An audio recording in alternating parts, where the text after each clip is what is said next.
Paula George. Bruce Alexander. Okay. Living in America provides everyone a lot of great freedoms. We have a great country except one major glaring problem. We're only one of two countries that offers no paid maternity or paternity leave for new parents. The other country being Papua New Guinea. Even the world's poorest country, Nigeria, offers 14 weeks for new moms at 50% of their salary and 1 day of paid leave for dads. 1 day might not seem like much for anybody, but we live in a country with absolutely nothing. We're really letting down some of our country's most vulnerable citizens, and we really need to change this policy. The current policy that the United States offers is the Family and Medical Leave Act of 1993. According to the Department of Labor, this policy provides parents 12 weeks of unpaid leave after having a new child or adopting. It's only eligible for people who work at companies that employ over 50 employees. So if you work for a small company that does not have over 50 employees, FMLA does not even apply to you. So some of the problems that arise without having paid leave for parents is that our infant mortality rate is higher, and there's a lot of health problems with babies and moms. According to a paper from the National Center for Biotechnology Information, an increase in 10 full-time weeks of paid maternity leave for new moms was associated with a 10% lower neonatal and infant mortality rate. It also associated with a 9% lower rate for mortality in children 5 years or younger. There's a couple reasons why infant mortality rates are higher because there's no paid leave.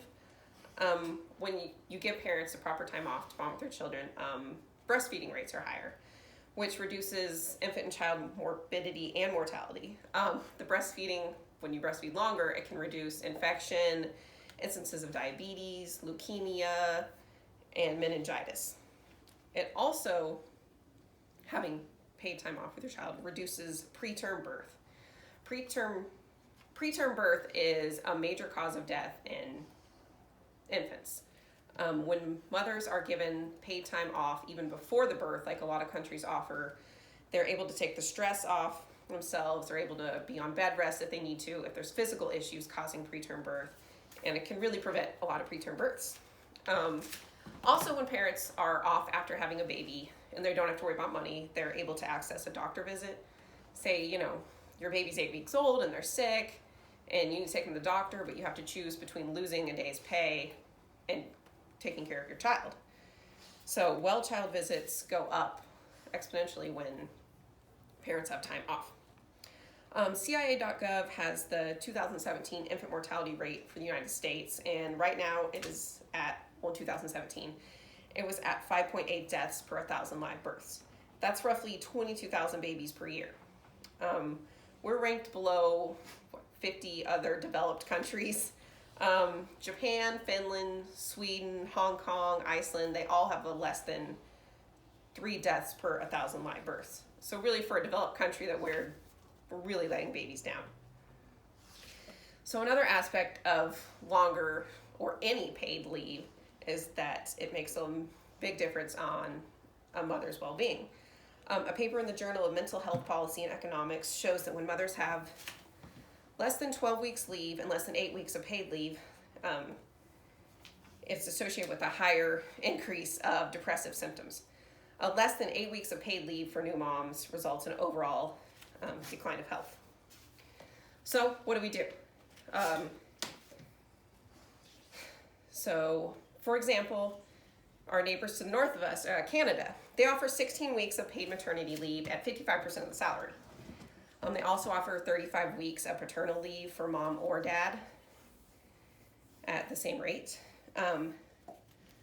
This is paid for by the employment insurance, which you have to have 600 hours of employment in the last 52 weeks to take this leave.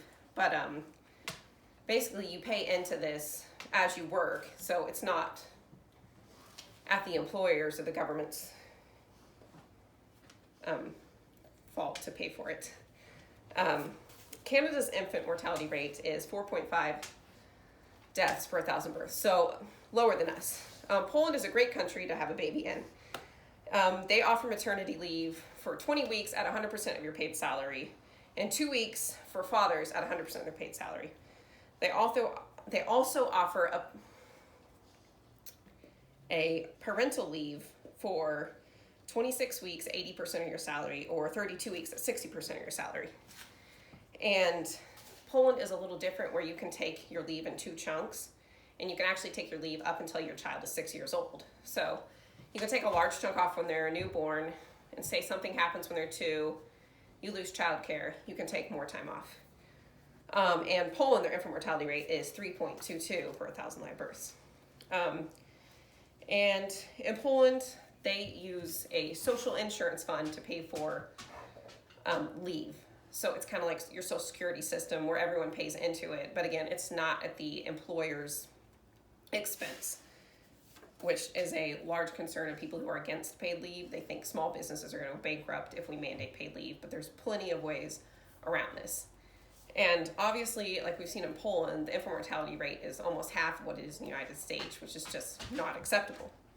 So I think we really need to implement a paid leave policy to support new families so babies can bond with their parents, and mothers are not stretched thin and watching their health tank because they have to choose between providing for their family and taking care of an infant.